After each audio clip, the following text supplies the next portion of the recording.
Hello students, how are you.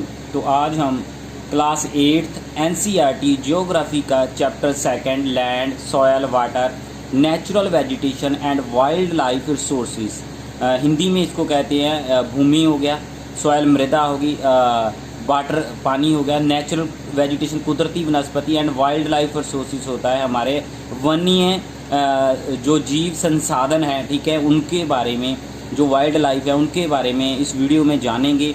तो कोशिश करता हूँ कि हर वीडियो को आसान लैंग्वेज में, सिंपल लैंग्वेज में, ठीक है, और रेलिवेंट पिक्चर के साथ, रेलिवेंट डायग्राम के साथ और शॉर्ट ट्रिक के साथ समझाने की कोशिश करता हूँ। तो अगर वीडियो अच्छा लगे तो इसको लाइक कर दिया करो। So let us start. In a small village Tanzania Africa, Tanzania एक इलाका है अफ्रीका का, उस विलेज का नाम है, तो याद रखना। Maba gets up very early in the morning to fetch water. तो माबा एक गर्ल्स का नाम है, कहता है कि वो सुबह जल्दी उठती है, तो मॉर्निंग में फेच होता है लाना, पानी लाने के लिए, ठीक है। She has to walk a long way and return after a few hours. उसको लंबा सफ़र करके जाना पड़ता है, ठीक है। उसके बाद वो पानी लेके वापस आती है, उसको इस प्रक्रिया में कुछ घंटे लग जाते हैं, ठीक है। She then helps her mother in house and joins her brothers in taking care of their God's.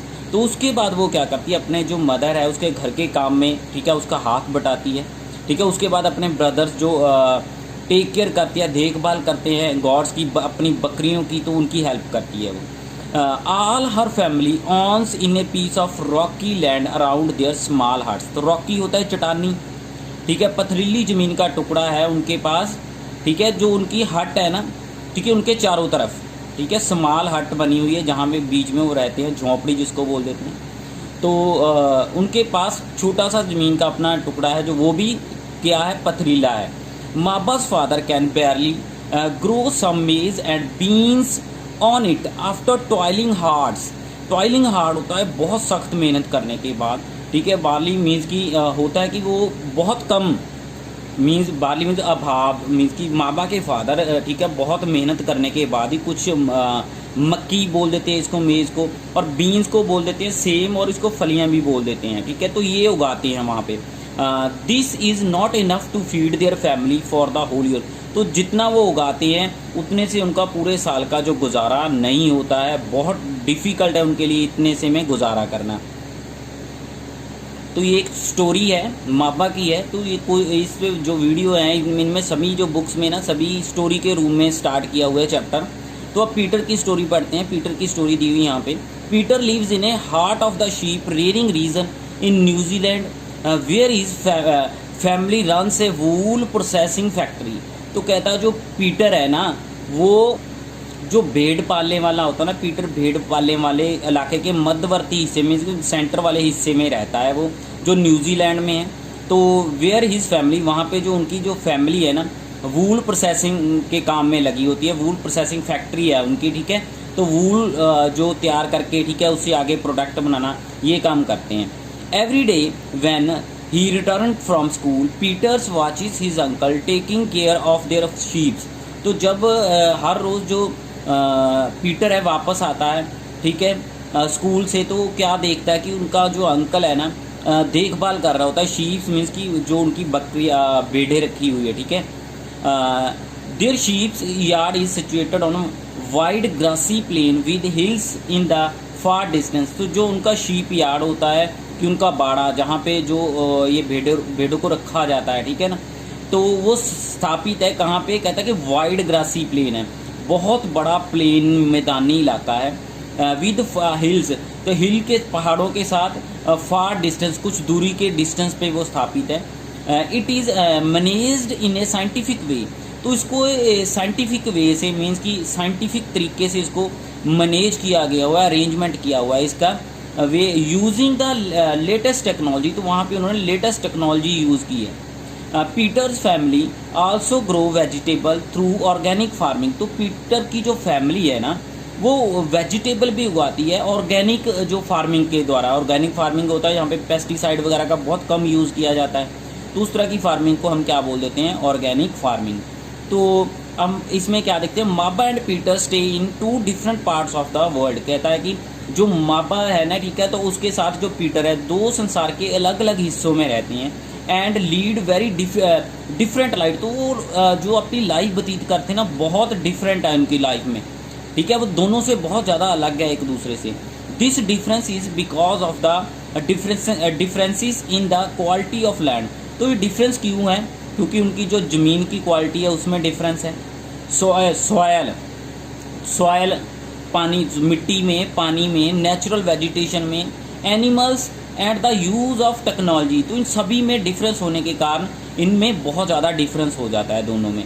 दोनों की लाइफ में आ गया माबा और पीटर्स की। द अवेबिलिटीज़ ऑफ सच रिसोर्सेज, कहता है कि जो अवेबिलिटीज़ होती है इस तरह के रिसोर्सेज की, is the main reason places different from each other. तो कहता है कि यही एक मेन रीज़न होता है कि जो रिसोर्सों की उपलब्धता है वहाँ पे या नहीं है, तो ये इनका मेन डिफरेंस बनाता है इन दोनों के बीच में, एक दूसरे के बीच में। हाँ जी, आगे कहता है कि observe the land types of soil. कहता है लैंड को ऑब्जर्व करो, टाइप ऑफ सॉयल को ऑब्जर्व करो, water availabilities in the region you live. तो वाटर की उपलब्धता है वहाँ पे, ठीक है, जिस एरिया में आप रह रहे हो। डिस्कस इन योर क्लास, अपनी क्लास में डिस्कस करना है। हाउ इट्स इन्फ्लुएंस, तो किस तरह ये प्रभाव डालता है। The life style of the people there, तो जहाँ पे जो लोग रहते हैं उनकी जो लाइफ स्टाइल है उसके ऊपर किस तरह ये प्रभाव डालता है, असर डालता है उसके ऊपर। हाँ जी, तो आगे कहता है डू यू नो, क्या आप जानते हो 90% of the world's population occupy only 30% of the land area. कहता है कि 90% जो जनसंख्या सिर्फ 30% हिस्से पे रहती है, जो लैंड वाले हिस्से पे। The remaining 70% of the land is either separately populated और अनइनहेबिटेड। सेपरेटली होता है कि कम, जहाँ पे दूर दूर तक लोग नहीं रहते, ठीक है, बहुत ज़्यादा डिफरेंस होता है लोगों के रहने में। और अनइनहेबिटेबल होता है रहने योग्य जगह ना होना, तो वहाँ पे रहायश के योग्य जगह नहीं होती, उसको बोल देते हैं अनइनहेबिटेबल।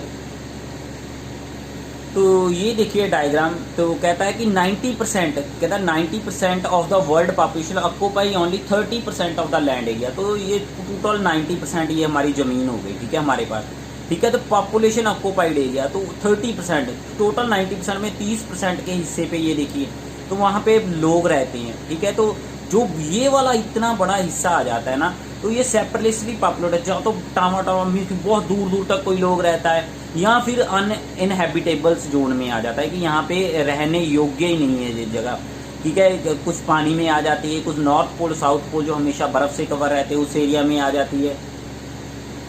तो अब लैंड के बारे में बात करते हैं। Land is among the most important natural sources होता है। It is cover only about 30% of the total area of the earth surface and all parts of this small percentage are not a habitable. तो कहता है कि जो हमारी धरती है ना, तो उसने जो इम्पोर्टेंट रिसोर्सेज है, ये तो पता है कि मोस्ट इम्पोर्टेंट रिसोर्सेज है ये, जो जिसने कवर कर रखा है 30%, 30% जो हिस्सा है हमारा धरती का, इसने कवर कर रखा है। The earth surface and all parts of small percentage are not habitable. तो इसमें कुछ परसेंटेज यहाँ पे रहने योग्य भी नहीं है। तो ये देखिए, अब टोटल हमारे पास जो 100% ज़मीन से 30% जो हिस्सा है हमारा ये वाला, ठीक है, तो ये हमारा ज़मीन ने कवर कर रखा है। यहाँ पे आपको पता ही ये वाला जो है हमारा पानी ने कवर कर रखा है।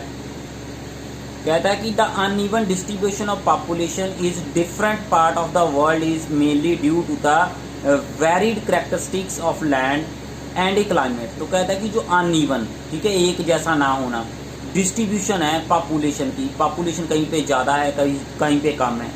कहता है इन डिफरेंट पार्ट ऑफ, संसार के अलग अलग हिस्सों में, इज मेनली ड्यू टू, किसके कारण होता है, वेरिड कैरेक्टरिस्टिक्स। वेरिड कैरेक्टरिस्टिक्स भिन्न भिन्न प्रकार के जो लैंड की फॉर्म हो सकती है, क्लाइमेट हो सकता है वहाँ पे। जैसे कि आप ऊपर, आपको बोले कि पहाड़ के पीक के ऊपर जाके, चोटी के ऊपर, बर्फ़ के ऊपर रहना, आप वहाँ पे रह पाओगे नहीं, तो वहाँ पे भिन्नता आ जाती है। आपको बोले रेगिस्तान के अंदर जाके रहना है, बहुत जहाँ हॉट है, ठीक है, तो वहाँ पे आप रह पाओगे नहीं। तो ये बोलता है इसके कारण ही जो जनसंख्या है अलग अलग जगह पे अलग अलग तरह की है। The rugged topography, steep slopes of the mountains, low-lying area susceptible of water logging हाँ जी, तो रग्ड होता है उबड़ खाबड़, ठीक है, ऊंची नीची। तो टोपोग्राफी होती है स्थलीय कृति, मीन्स की भौगोलिक स्थिति किस तरह की वहाँ की ज़मीन है, किस तरह का सारा कुछ है वहाँ पे। तो स्टीप स्लूप होता है ढलानदार, जो ढलान होती पहाड़ों की, माउंटेन्स की। तो लो लेइंग एरिया वो नीचे वाला एरिया आ जाता है। सस्पेक्टेड टू वाटर लॉगिंग, तो जहाँ पे क्या होता है कि जो पानी आके खड़ा होता है, ठीक है, पानी होता है उस एरिया में। इसके साथ में डेजर्ट एरिया मीन्स की रेगिस्तान वाला एरिया आ गया। थिक फॉरेस्ट घने जंगल का एरिया आ गया। Are in normally separately populated और अन इनहेबिटेबल, मीन्स कि यहाँ पे रहने योग्य जो जगह नहीं होती, आरहासी एरिया आ जाता है इसमें। प्लेन्स एंड रिवर वैलीज, कहता है कि जो प्लेन्स एंड रिवर वैलीज होती है offer suitable land for agriculture. तो ये सूटेबल होती है ज़मीन किसके लिए, एग्रीकल्चर के लिए, खेती बाड़ी के लिए। तो रिवर वैलीज होती है कि नदियों की घाटी, ठीक है, नदियों की मिट्टी द्वारा ला के बनाई हुई जगह होती है। तो hence these are the densely populated area of the world, तो ये बहुत ही घनी जनसंख्या वाला एरिया होता है। तो जो हमारी भूमि है उसके उपयोग के बारे में, land is used for different purposes. तो लैंड जो अलग अलग पर्पसेस के लिए यूज़ की जाती है, सच एज एग्रीकल्चर हो गया, जिसमें फॉरेस्ट्री हो गया, माइनिंग हो गया, building houses, road and setting up of industries. तो जो हमारी लैंड है ना, जैसे इसका यूज़ खेती बाड़ी के लिए हो गया, एग्रीकल्चर के लिए, फॉरेस्ट्री हो गया, उसके लिए माइनिंग, ज़मीन के नीचे खोद के मिनरल्स वगैरह निकालते हैं, ठीक है, बिल्डिंग बनाने के लिए, रोड बनाने के लिए, इंडस्ट्री लगाने के लिए इनका यूज़ होता है। तो this is commonly termed as land use. तो ये कॉमनली टर्म लैंड यूज़ के लिए प्रयोग में लाई जाती है। Can you list out the different way in which Maba's and Peter's family use their land. तो क्या आप डिफरेंट वेज बता सकते हो, रास्ते बता सकते हो, जो पीटर है तो माबा जो उनकी जो फैमिलीज़ है उन्होंने ज़मीन का जो किस तरह प्रयोग किया, क्या आप उसकी लिस्ट बना सकते हो। तो इसमें ये पूछा गया है आपसे इस क्वेश्चन में। आगे कहता है कि the use of land is determined by the physical factors such as a topography, soil, climate, minerals and abilities of water. कहते हैं कि जो भूमि का उपयोग है ना, भौतिक कारणों द्वारा निर्धारित किया जाता है, ठीक है, कि जिस तरह टोपोग्राफी स्थलकृति किस तरह की होगी वहाँ पे, मृदा मीन्स की सॉयल किस तरह की है, जलवायु कैसा है वहाँ पे, ठीक है, तो खनिज पदार्थ जो है वहाँ पे है या नहीं, मिनरल्स अवेलेबल है यहाँ पे, पानी है वहाँ पे, इसके आधार पे इसका निर्धारण किया जाता है। Human factors such as population and technology are also important determinants of land use pattern. तो जो ह्यूमन होते हैं, इंसान जो है, ठीक है, ह्यूमन फैक्टर जो है, तो उसमें पॉपुलेशन आ गई हमारी, ठीक है, जनसंख्या होगी, और टेक्नोलॉजी जो हमारी तकनीक का यूज़ कर रहे हैं उस एरिया में नहीं। तो इम्पॉर्टेंट डिटर्मिन्स होते हैं लैंड यूज़ पैटर्न के, मीन्स कि ये महत्वपूर्ण निर्धारक होते हैं, ठीक है, ये महत्वपूर्ण निर्धारक में आ जाते हैं, ये सारा वहाँ पे यूज़ किया जा रहा है या नहीं। तो ये जो पिक्चर है ना, सल्जबर्ग ऑस्ट्रेलिया की एक जगह की पिक्चर दी हुई है। वो कहता है notice in how many ways the land has been used in the above picture. तो जो ये पिक्चर दी हुई है, इस चित्र में आपने ये ढूंढना है कि भूमि के कितने उपयोग किए गए हैं, किस तरह भूमि का उपयोग किया गया है, ठीक है, किस किस चीज़ के लिए उपयोग किया गया है। तो अभी ये टेबल को देखते हैं जो आपकी बुक में दिया हुआ है। टेबल 2.1 है, लैंड यूज़ सिलेक्टेड कंट्रीज़ में किस तरह लैंड यूज़, ये परसेंटेज ऑफ एरिया में है ये। तो ये कंट्री है, ये क्रोप लैंड है, यहाँ पे फसल उगाई जाती है, क्रोप लैंड वो आ गया। पास्चर्स हो गया हमारा, जहाँ चारा गाय पशु चरने के लिए जाते हैं। तो फॉरेस्ट हमारा जंगली इलाका आ गया। तो अदर यूज़, जिसमें अदर यूज़ में हम घर बनाते हैं, रोड वगैरह बन गए, वो सारे इसमें आ जाएंगे। तो सबसे पहले ऑस्ट्रेलिया की बात कर लेते हैं। तो यहाँ पे क्रोप लैंड, जहाँ पे फसल उगाई जाती है, 6% हिस्सा है। पॉस्चर के लिए यहाँ पे चारागाह 56% आ गया, और 14% जो आपका फॉरेस्ट एरिया है। तो दूसरे यूज़ के लिए 24%, मीन्स की 24% दूसरे यूज़ के लिए प्रयोग किया गया। ब्राज़ील की बात कर ले तो क्रोपलैंड 9% है, पास्चर वाला 20 है, फॉरेस्ट 66 है, और अदर जो आपका 5% में आ जाता है। कनाडा की बात कर लेते हैं तो 5% क्रॉप लैंड आ गया, फसल उगाने वाला हिस्सा। पास्चर लैंड 4% है। फॉरेस्ट जो आपका है इसमें आ जाता है 39% और अदर यूज़ 52% आ गया। उसके बाद चाइना 10% आ गया, क्रॉप लैंड। पास्चर लैंड 34 आ गया, फॉरेस्ट 14 आ गया और अदर जो है 42 आ गया। तो फ्रांस आ गया, उसका 35 है, 21, 27 और 17 आ गया। उसके बाद इंडिया 57, 4, 22, 17 आ गया। तो इंडिया का जो हमारा है फसल के अधीन आने वाला जो जहाँ पे हम क्रॉप उगाते हैं तो 57% हिस्सा है। और पास्चर लैंड जो चारागाह के रूप में है वो 4% है और फॉरेस्ट के अंदर 22% हिस्सा आ जाता है। तो अदर यूजेस में 17% आ गया। तो जापान की बात कर ले 12, 2, 67 और 19 है। उसके बाद रशिया 8, 5, 44 और 44 आ जाता है। उसके बाद यूके आ गया तो इसका 29%, 46% पास्चर है और 10% फॉरेस्ट और 16% आपका अदर यूजेस आ गया। तो यूएसए आ गया 21, 26, 32 और 21। तो टोटल जो वर्ल्ड के वो निकाला हुआ है तो ये हमारा टोटल वर्ल्ड का आ गया 11, 26, 31 और 32।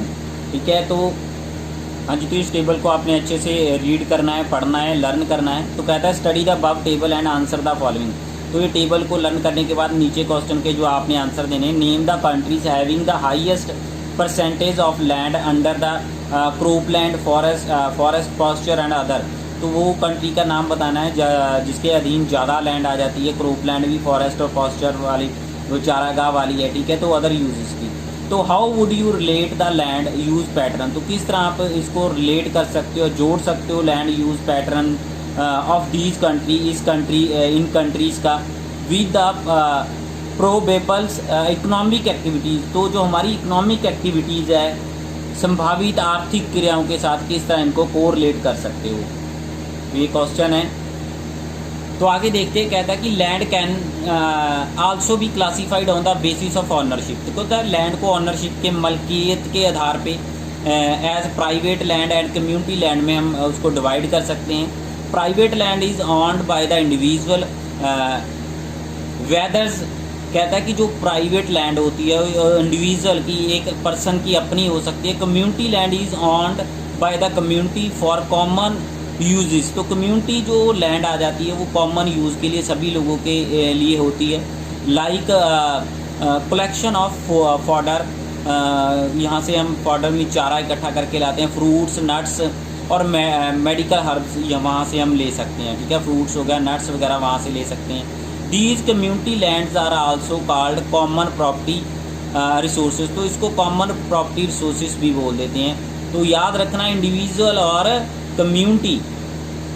तो इसको डायग्राम के द्वारा क्लियर करते हैं। तो ये देखिए प्राइवेट लैंड होती है कि जो आपकी खुद की मालकियत है। ठीक है, आपके अधीन आ जाती है, पुश्तों से आपके दादा परदादा उस पर काम कर रहे हैं, आपने खरीदी हुई है तो आपकी खुद की है, घर आपका खुद का है, तो ये आपकी प्राइवेट प्रॉपर्टी इसमें आ जाएगी। तो चारागाह होता है, यहाँ पे सारे जो कम्युनिटी है उसका अधिकार होता है। ठीक है, पार्क में उनका अधिकार होता है, तो ये कम्युनिटी में आ जाएगी। तो ये कुछ एग्जाम्पल है प्राइवेट और कम्युनिटी की आपको समझाने के लिए। हाँ जी, तो आगे देखते हैं आगे क्या कहता है कि people and their demands are ever growing but the availabilities of lands is limited. कहता है कि जो लोगों की डिमांड है, ठीक है, बढ़ती हुई जनसंख्या की डिमांड हमेशा बढ़ती रही है। ठीक है, तो जो हमारे पास जो लैंड है वो लिमिटेड है, तो लैंड हमारे पास उतनी ही है पर डिमांड्स हमारी बढ़ रही है। The quality of land also differ from place to place. तो क्वालिटी ऑफ जो ज़मीन की क्वालिटी होती है एक जगह से दूसरी जगह अलग अलग होती है। ठीक है, डिफर होती है, भिन्न होती है एक जगह से दूसरी जगह। तो पीपल स्टार्टेड इनकरेजिंग होता है कब्जा करना, इनकरेजिंग होता है कब्जा करना to common land to build up commercial area. तो कॉमन लैंड पे वो अपना कब्जा शुरू कर रहे हैं। ठीक है, कमर्शियल एरिया में उसको बदल रहे हैं। Housing complexes in the urban area. तो अर्बन एरिया में हाउसेस बहुत ज़्यादा बनना शुरू हो गए हैं। And to expand the agriculture land in the rural area. तो रूरल एरिया वालों ने क्या किया, वो एग्रीकल्चर एरिया को बढ़ाना शुरू कर दिया। Today the vast change in the land use pattern also reflect the culture change in the और सोसाइटी। तो कहता है कि इतना बड़ा जो वास्ट बहुत बड़े लेवल पे जो चेंज हो रहा है ना, ठीक है, तो लैंड यूज़ पैटर्न जो हमारा है रिफ्लेक्ट द कल्चर, तो वो असर डाल रहा है हमारे कल्चर चेंज पे भी जो हमारी सोसाइटी में हो रहा है। तो कहने का उसका पर्पस क्या है कि आज जो भूमि उपयोग प्रतिरूप में व्यापक जो परिवर्तन हमारे समाज में, ठीक है, संस्कृति के जो परिवर्तन है, मीन्स कि संस्कृति के जो बदलाव को क्या करता है, दर्शाता है, ठीक है। तो संस्कृति के बदलाव को वो दिखाता है, ठीक है, याद रखना। तो आगे देखिए, कहता है कि land degradations, landslide, soil erosion, desertifications are the major threats to the environment because of the expansion of agriculture and construction activities। हाँ जी, तो लैंड डिग्रेशन होता है भूमि का निम्नीकरण होना, ठीक है, जो हमारी ज़मीन है उसकी उनकी गुणवत्ता का कम होना। लैंड स्लाइड हो गया हमारा, भूस्खलन हो गया, ठीक है, मीन्स कि बड़े बड़े पहाड़ जो फिसल जाते हैं। तो सॉयल एरोजन हो गया, भूखोर हो गया हमारा, जो मिट्टी मृदा अपरदन जिसको बोल देते हैं हिंदी में। तो डेजर्टिफिकेशन हो गया हमारा, डेजर्टिफिकेशन हो गया हमारा कि जो मरुस्थलीय एरिया होता है उसका बढ़ना, ठीक है। ये कुछ मेजर थ्रेटन्ड होता है धमकियाँ, मीन्स कि ये कुछ बहुत ही मेजर हमारे लिए चेतावनी है, ये पर्यावरण के बहुत ही खतरनाक है, ठीक है। तो because of the expansion of agriculture, तो कंस्ट्रक्शन एक्टिविटी के कारण, तो एग्रीकल्चर की ज़मीन को हम बढ़ाए जा रहे हैं, ठीक है। उसके बाद बहुत सारी बिल्डिंगें बनती जा रही हैं, तो ये इसके लिए एक बहुत बड़ा खतरा बनती जा रही है। तो बताने की कोशिश कर रहा है कि इस तरह जनसंख्या बढ़ रही है, ज़मीन का जो प्रयोग है वो अपने स्वार्थ के लिए कर रहे हैं, ठीक है। जनसंख्या बढ़ने के कारण ज़्यादा घर बढ़ रहे हैं, तो किस तरह ज़मीन में कमी आ रही है, निम्नीकरण हो रहा है। तो लेट अस डू देखते हैं, talk to some elders person in your family or a neighbourhood and collect information about changing in the land use over the years in the place where you live, display your findings on the bulletin board in your class. तो आपने क्या करना है, अपने किसी Elder से मिलना है, उनसे बात करनी है, किस तरह की ज़मीन यहाँ पे थी पहले 2-4 साल 5 साल पहले किस तरह की थी, तो उसके बारे में सारी इन्फॉर्मेशन इकट्ठी करके अपने बुलेटिन बोर्ड आपकी क्लास में उसके ऊपर आपने इसको दिखाना है क्लास में।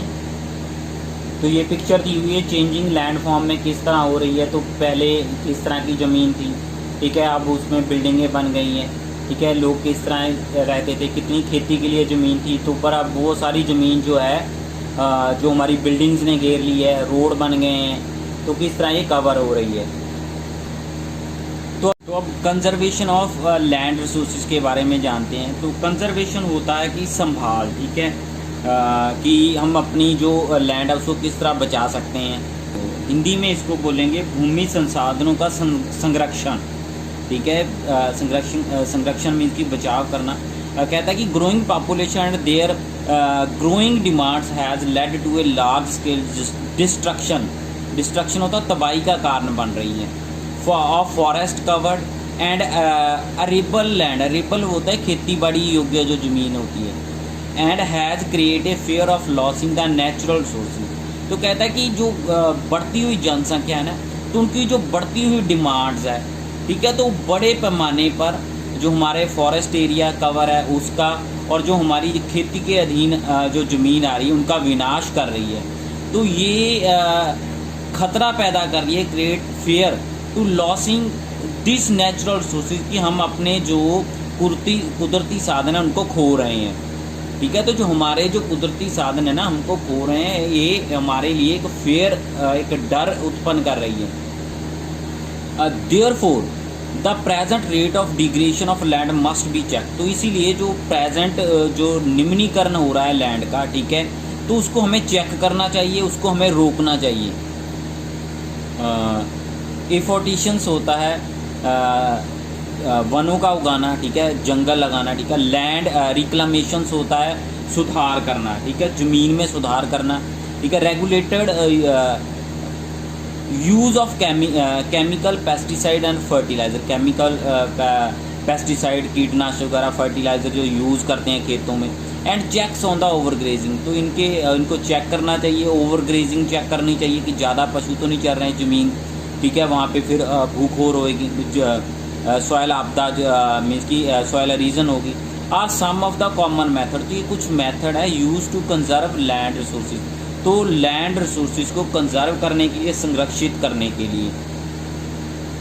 हाँ जी, तो लैंडस्लाइड्स क्या होता है? भूखलन, तो मीन्स की धरती का फिसल जाना, एक जगह से दूसरी जगह आ जाना, तो उसको लैंडस्लाइड बोल देते हैं। ठीक है, तो जिस तरह ये पिक्चर में देखा हुआ है आपने, तो इस पिक्चर में क्या होगा, ये पहाड़ का जो ये हिस्सा है ना, वो निकल के यहाँ पे नीचे आ गया है, बिल्डिंग्स में आ रहा है, तो इसको हम क्या बोलते हैं? लैंडस्लाइड बोल देते हैं।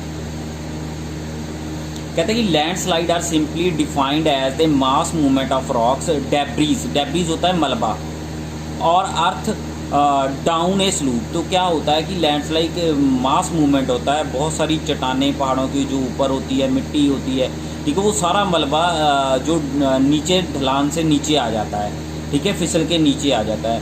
दे often take place in conjunctions with earthquake, floods and volcanoes. तो ज़्यादातर ये आता कैसे है? जब यहाँ अर्थक्वेक आता है, भूकंप आ जाते हैं या कोई बाढ़ आने के कारण, ठीक है, एंड वॉल्केनोस, जहाँ फिर जो वॉल्केनिक एरप्शन होता है, वॉल्केनो फूटते हैं, उसके कारण ये आता है। प्रोलॉग्ड होता है कि स्पेल ऑफ रेन में लगातार बारिश का होना, तो prolonged spell of rain can cause heavily landslide, तो ये भी लैंडस्लाइड का एक कारण बनता है। That can block the flow of the river for a quite some time, तो कुछ समय के लिए जब लैंडस्लाइड होती है तो ऊपर वाला सारा मलबा जो आके जो हमारी रिवर्स है उसमें मिक्स हो जाता है, ठीक है, तो वो रिवर के फ्लो को रोक देता है। The formation of river blocks can cause havoc to the settlement downstream on its bursting. हाँ जी, तो हैवक जो होता है इसका मतलब होता है विनाश, ठीक है, तबाही।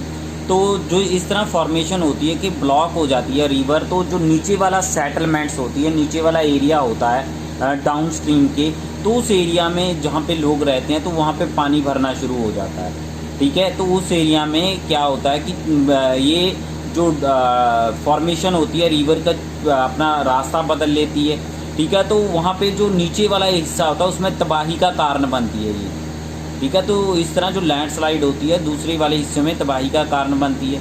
इन the hilly terrains landslide have been a major and widely spread natural disaster that often strikes life and properties and occupy a position of major concern.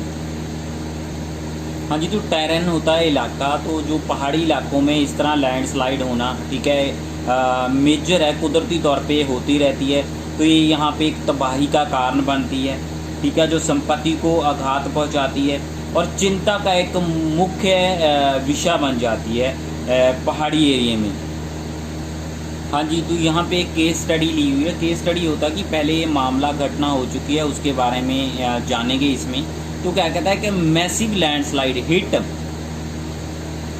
पंजी विलेज, ठीक है, Panji village near Reckong Peo in Kinnaur district of Himachal Pradesh and dammed are 200 metre stretch of old Hindustan Tibet road national highway 22।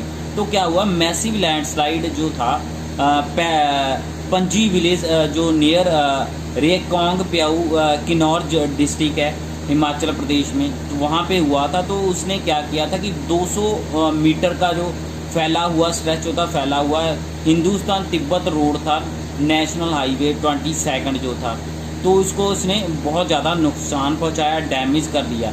तो this landslide was traced by intense blasting at Panji village. तो ये हुआ कैसे था कि जो पंजी ज़िले में एक ब्लास्ट हुआ था, तो एक तीवर मीन्स की बहुत ज़बरदस्त विस्फोट हुआ था।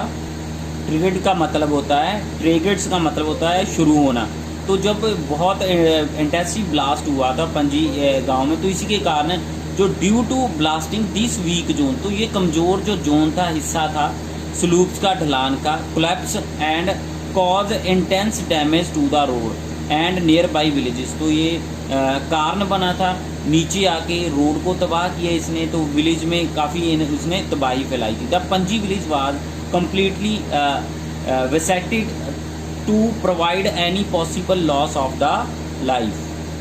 तो विसेटेड होता है, विसेटेड का मतलब कि निकालना या खाली करवाना। तो पंजी गांव को जो पूरे का पूरा गांव था उसको खाली करवा लिया गया था कि यहाँ पे कोई लाइफ का और नुकसान ना हो।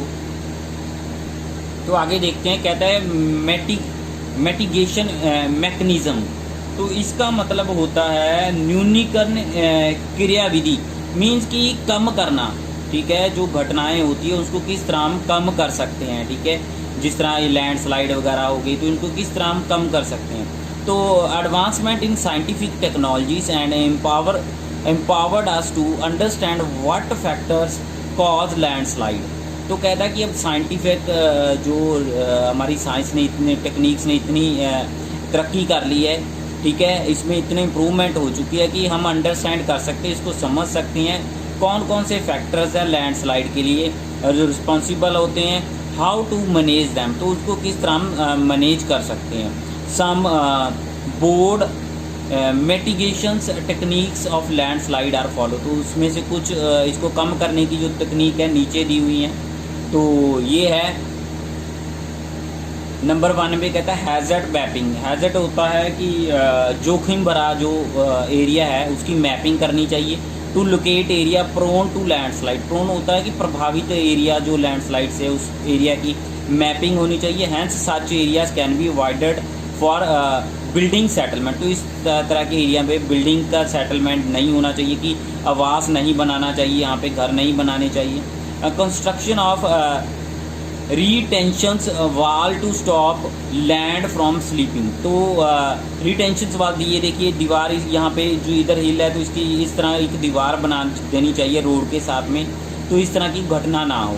तो increase in the vegetation cover to arrested landslide. तो जो पूरी जो वेजिटेशन होती है ना, क्या होता है कि बारिश के कारण पहाड़ों से वेजिटेशन रिमूव हो जाती है, तो वहाँ पे कुदरती वनस्पति को उगाना चाहिए, वहाँ पे होनी चाहिए। तो वो ज़मीन को बांध के रखती है कि लैंडस्लाइड नहीं होने देती थी। तो उसके बाद कहता है the surface drainage control work to control the movement of landslide along with rain water and spring flows. तो सरफेस की जो सतह के ऊपर वाला ड्रेनेज पानी का जो निकास होता है ना, उसके ऊपर ध्यान देना चाहिए, कंट्रोल रखना चाहिए उसके मूवमेंट के ऊपर, क्योंकि वो आगे जाके लैंडस्लाइड का कारण बनता है, ठीक है। तो उसको अच्छे से निकालना चाहिए, तो आगे जाके कि वो इस तरह का कोई कारण ना बने लैंडस्लाइड का। हाँ जी, तो इस चैप्टर का बाकी हिस्सा हम नेक्स्ट वीडियो में करेंगे। तो नेक्स्ट वीडियो का जो लिंक है मैं डिस्क्रिप्शन बॉक्स में डाल दूंगा, तो आप वहाँ से जाके पार्ट 2 देख सकते हो। तो thank you watching this part